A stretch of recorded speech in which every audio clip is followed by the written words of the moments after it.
આજે આપણે economics board paper solution 2026નું સોલ્યુશન. આર્થિક માહિતી અંગેની સીડી કોણ તૈયાર કરે છે? તો એમાં જવાબ આવે સી. પ્રયોગશાળા, સંશોધન કેન્દ્રો વગેરે. નીચેમાંથી કઈ આકૃતિનો એક પ્રકાર છે? ચિત્રાકૃતિ.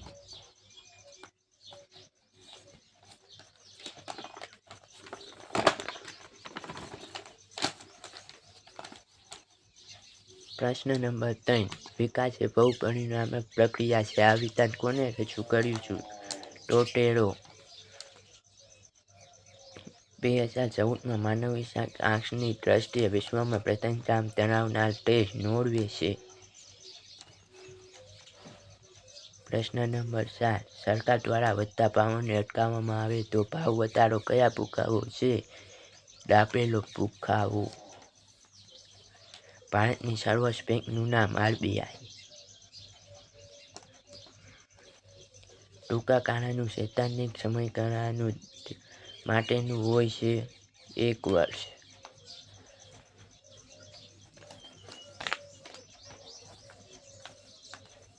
પ્રશ્ન નંબર 8. વર્ષ 2013માં ભારતની સૌથી ઓછી ગરીબી રાજ્ય ગોવામાં હતી. પ્રધાનમંત્રી આવાસ યોજનાની શરૂઆત 2005માં થઈ હતી. કયા પ્રકારની ઉત્પાદન પદ્ધતિ બેરોજગારીમાં વધારો કરે છે? તો આમાં મૂડી પ્રધાન આવે.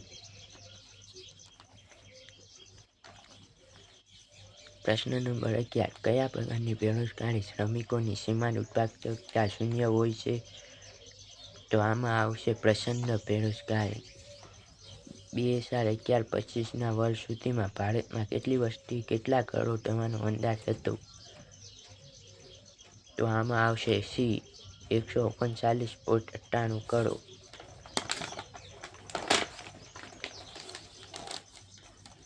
પ્રશ્ન નંબર 13. ભારતના કયા રાજ્યમાં 1000 પુરુષ સ્ત્રીઓનું પ્રમાણ છે?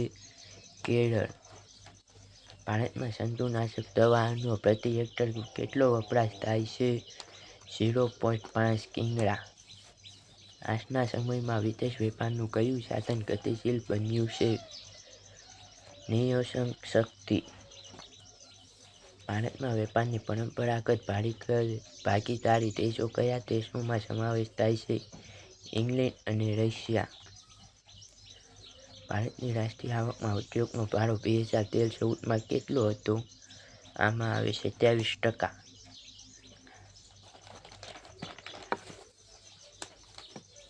પ્રશ્ન નંબર 18. નીચેમાંથી કયો ઉદ્યોગ સરકારી ક્ષેત્રનું ઉદાહરણ છે? તો ડી. IFCO.